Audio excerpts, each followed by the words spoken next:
Voilà. Merci, mes amis. Je voudrais d'abord féliciter et remercier Dr Khalid Bouhmouch, votre président, pour son engagement d'abord et pour la qualité de cette manifestation malgré les contraintes. Alors, on m'a confié de parler des douleurs abdominales récurrentes chez l'enfant, bon, comment raisonner ou quelle démarche diagnostique.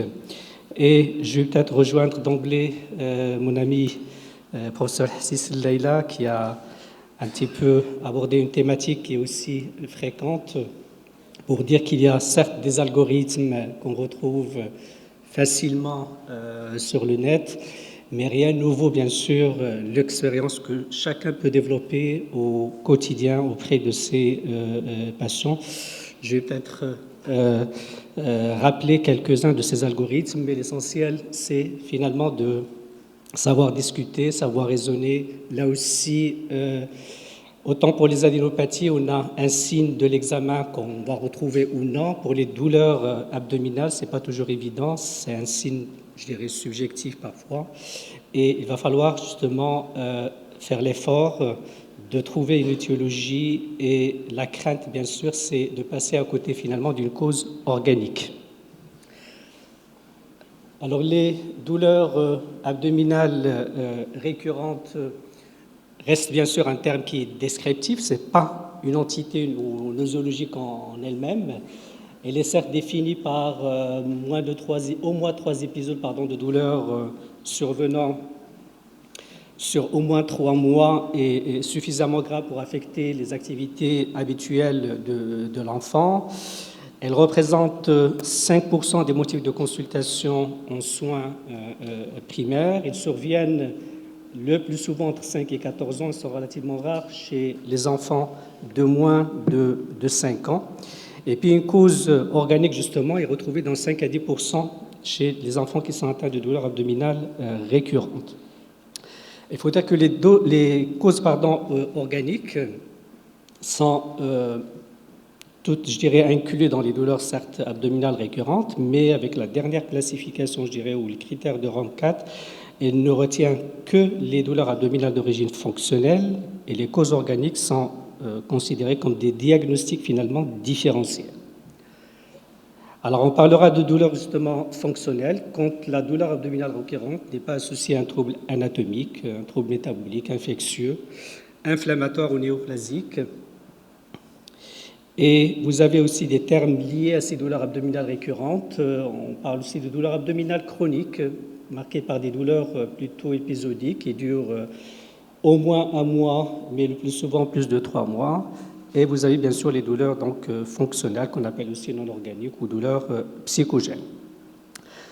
Les douleurs abdominales fonctionnelles, qui restent finalement les plus fréquentes et qui représenteraient plus de 90% des causes, je dirais, de douleurs récurrentes, elles toucheraient 13,5% des enfants. Et nous avons finalement ces critères de Rome 4, qui est en fait basé sur des avis, bien sûr, d'experts. Et donc, les critères de Rome 4, c'est les critères les plus actualisés, ceux de 2016, qui restent un système finalement standardisé pour finalement aider au diagnostic et à la prise en charge des troubles, tous les troubles fonctionnels gastro-intestinaux de l'enfant.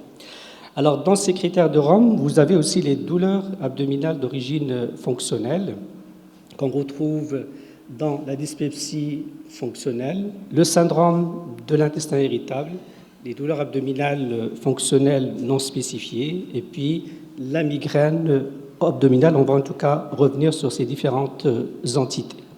Alors, la dyspepsie fonctionnelle, pour ne citer que l'essentiel des caractéristiques, c'est la sensation de plénitude postprandiale avec rassasiement précoce ou douleurs épigastriques aux brûlures non associées à la défécation, c'est-à-dire c'est des douleurs localisées au niveau épigastrique, mais qui ne sont pas soulagées ou associées au transit, et qui surviendraient au moins 4 jours par mois pendant au moins 2 mois. Ce sont un petit peu les critères qui définissent sa dyspepsie fonctionnelle. Il faut dire qu'on distingue dans ces dyspepsies fonctionnelles ce qu'on appelle la détresse postprandiale, et vous avez la vraie douleur épigastrique, donc dyspepsique.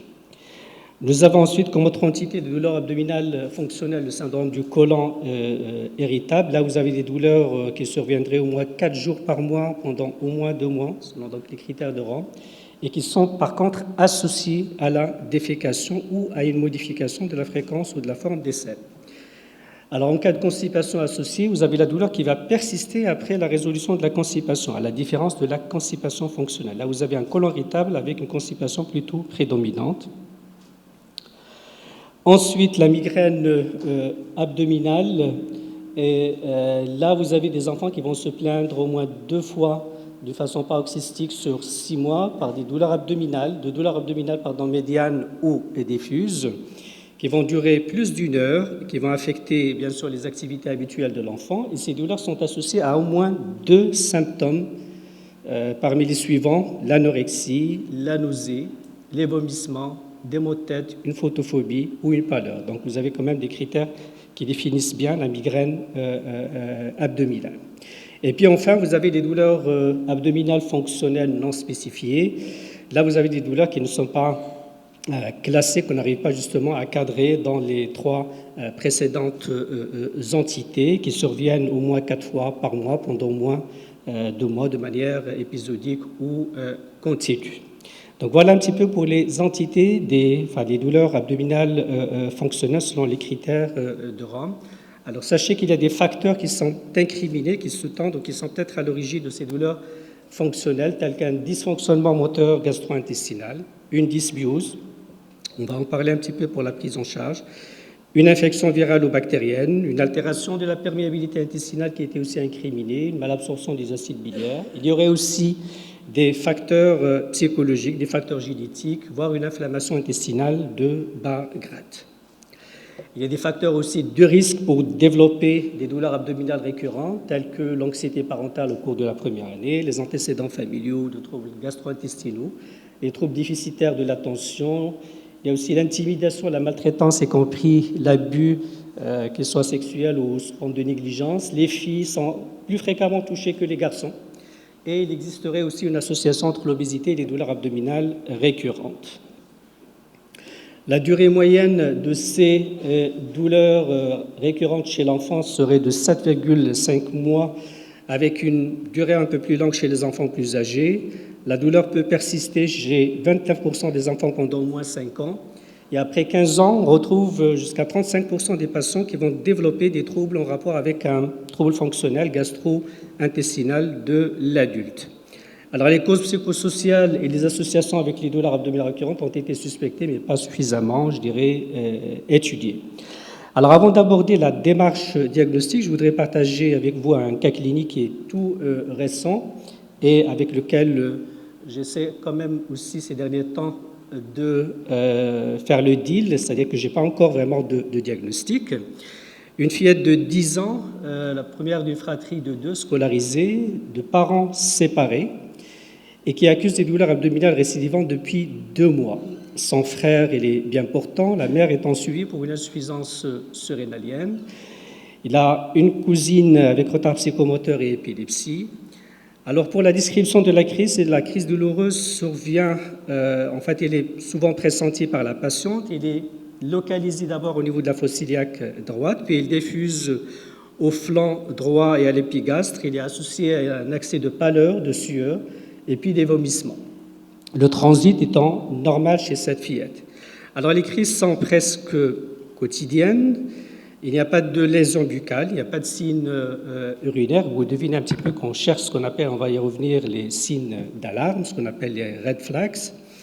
Et l'examen qui trouve une sensibilité de la fosse iliaque droite, il n'y a pas d'organomégalie, la marge anale a été examinée, était normale. Et le poids et la taille, pour l'instant, en fait, ils sont toujours normaux. Alors, la fille a été vue aux urgences 2 semaines avant que je la voie pour un syndrome appendiculaire, c'est-à-dire elle avait cette douleur de la fosse iliaque droite, mais le bilan a été normal, notamment l'échographie, la TDM abdominale. Il n'y avait pas de syndrome inflammatoire, il y avait juste une légère leucopénie. Bon, il avait quelques signes, je dirais, respiratoires ou un petit écoulement, et on a complété par une PCR qui est revenue, PCR SARS-CoV-2 qui est revenue positive. On est bien sûr dans l'actualité en ce qui concerne la Covid, et la Covid peut s'associer aussi à des douleurs abdominales. On a même décrit des syndromes appendiculaires associés, mais en tout cas qui se sont résolus par la suite. Et heureusement qu'on n'a pas opéré ces enfants, mais en tout cas le SARS-CoV-2, le lien serait possible avec ces douleurs et ce syndrome appendiculaire. Alors un complément de bilan a été demandé parce que l'enfant se plaignait toujours de ses douleurs abdominales après presque une semaine. Vu un petit peu les symptômes associés à la douleur, on a complété par un EEG qui est revenu normal. On a fait aussi une cortisolémie de 8 heures qui était normale, un bilan hépatique normal, une calprotectine fécale qui était normale, et puis la mélasémie qui nous revient élevée avec une hépasémie à plus de 3 fois la normale. On avait donc conclu à une pancréatite. Une TDM a été démontée. On avait cette fois-ci sensibilisé les radiologues vis-à-vis du pancréas. Il n'y avait pas vraiment de lésion. On avait classé la pancréatite au stade A de Balthazar. L'enfant a été hospitalisé, mis au repos digestif, sous IPP injectable, avec une évolution favorable au bout de quelques jours. Et une semaine après le bilan pancréatique, il est revenu normal. L'hypasémie est tombée à 31 à peu près. Alors, on a repris l'alimentation, mais 12 jours après, l'enfant qui a repris, en fait, il a repris ses douleurs, mais surtout, il a eu des vomissements avec des éructations importantes. Il avait tout le temps, il est en train de rôter. On a complété finalement par une fibroscopie œsogastro-duodénale qui a montré une gastrite relativement congestive, et la biopsie, il est revenu normal, une discrète gastrite chronique interstitielle, activité, une croix, et il n'y avait pas d'hélicobacter pylori. Alors actuellement, l'enfant, il vomit toujours, presque quotidiennement. La maman qui me dit que l'enfant, il vomit jusqu'à 10 fois par jour.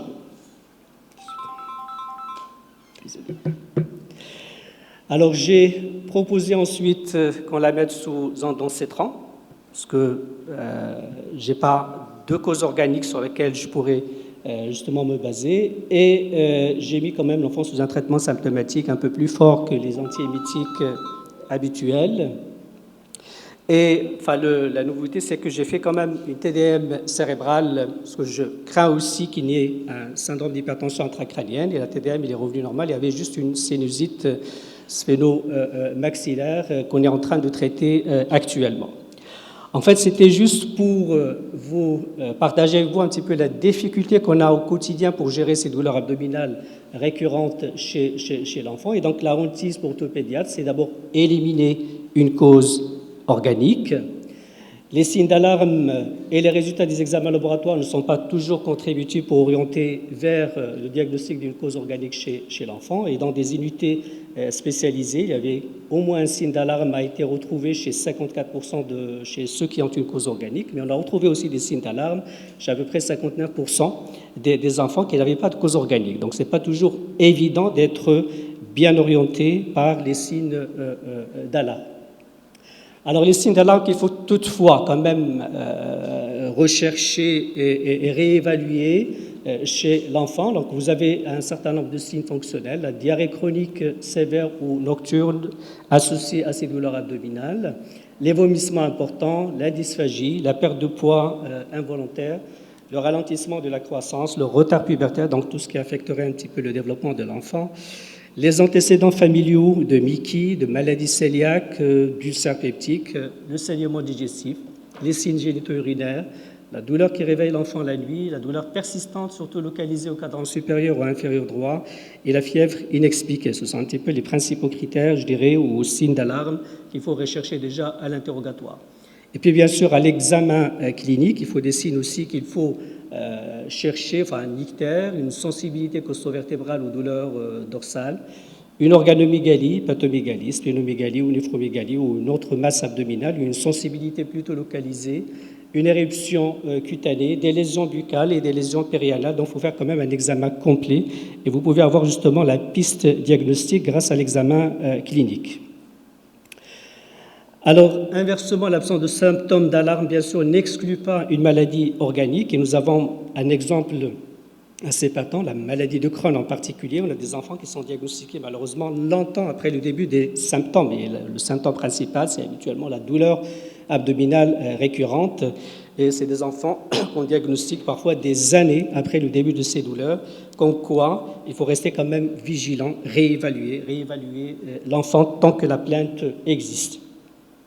La maladie organique est associée de manière significative à la présence de fièvre, de vomissements, de sang dans les selles, de plus de 3 signes d'alarme parmi les signes physiques et les signes fonctionnels, ou en cas d'antécédent d'infection urinaire. Bien sûr, ces patients doivent faire l'objet d'un bilan complémentaire. Alors l'évaluation clinique, bien sûr, il y a l'anamnèse qui doit évaluer la douleur, rechercher les signes d'alarme qu'on vient de le voir, le site de la douleur, son type, sa durée, si la douleur est soulagée ou non par les défécations, s'il y a des symptômes associés. L'impact de la douleur aussi doit être évalué parce que c'est important sur la fréquentation scolaire, l'activité physique, la vie quotidienne de l'enfant. Il faut aussi évaluer les croyances et préoccupations de l'enfant et des parents et leurs attentes par rapport justement aux soignants. Le régime alimentaire, y compris toute allergie ou intolérance connue ou suspectée chez l'enfant. Les antécédents familiaux, des troubles intestinaux.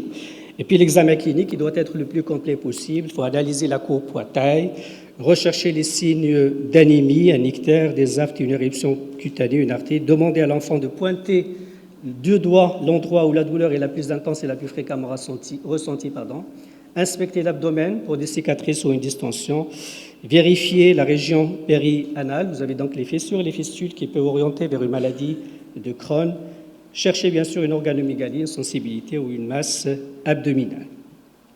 Et puis vous avez un bilan diagnostique donc minimal en cas de signe d'alarme, une numération formule sanguine, une CRP, une calprotectine fécale qui peuvent être d'une grande aide, de la recherche de sang dans les selles, une parasitologie des selles, les anticorps antitransglutaminase, quand on connaît un petit peu les formes atypiques de la maladie cœliaque, qui peut se manifester parfois uniquement par des douleurs abdominales, mais des douleurs qui traînent. L'analyse d'urine, bien sûr, et la culture urinaire. Il ne faut pas oublier aussi le test de la grossesse chez l'adolescente et les tests pour les maladies sexuellement transmissibles en cas de suspicion d'abus, et notamment chez l'adolescent. Alors, faut-il faire ensuite un test à la recherche d'Helicobacter pylori ou un test aussi pour l'intolérance au lactose ou éventuellement pour les FODMAPs? Alors, l'Helicobacter pylori est une cause potentielle justement de douleurs abdominales et notamment de dyspepsie. Et la majorité en fait, des enfants qui sont infectés par l'HP sont, il faut dire, asymptomatiques. Et la responsabilité de l'HP dans les douleurs abdominales récurrentes n'est pas démontrée. La relation entre les symptômes fonctionnels et l'infection reste toutefois discutée. Alors, les douleurs abdominales ne sont pas systématiques puisque l'Helicobacter pylori est retrouvé jusqu'à 30% des enfants asymptomatiques. Mais par contre, vous avez des caractéristiques de ces douleurs abdominales qu'il faudrait bien analyser et qui pourraient justement nous orienter vers une gastrite, voire carrément un ulcère lié à l'HP. Alors, vous avez dans ce travail, effectivement, la nature des douleurs qui pourraient faire suspecter un HP, notamment les douleurs en torsion. Et donc, les caractéristiques de douleurs abdominales qui justifient finalement la recherche d'Helicobacter pylori seraient les douleurs localisées dans l'épigastre, invalidantes, rythmées par les repas, associées à un réveil nocturne, à des nausées, des vomissements avec une altération de l'état général, voire parfois une hémorragie digestive. Là, bien sûr, il ne faut pas hésiter à demander le test ou carrément complété par une fibroscopie, on va y revenir. Alors, la radio d'abdomen sans préparation peut être utile chez les enfants ayant une constipation et une occlusion. L'échographie abdominale aussi peut montrer des anomalies chez plus de 10% des enfants qui sont atteints de douleurs abdominales récurrentes, mais des enfants qui ont quand même des signes d'alarme. Elle serait aussi utile dans moins de 1%, je dirais, chez ceux qui n'ont pas ce genre de signes d'alarme.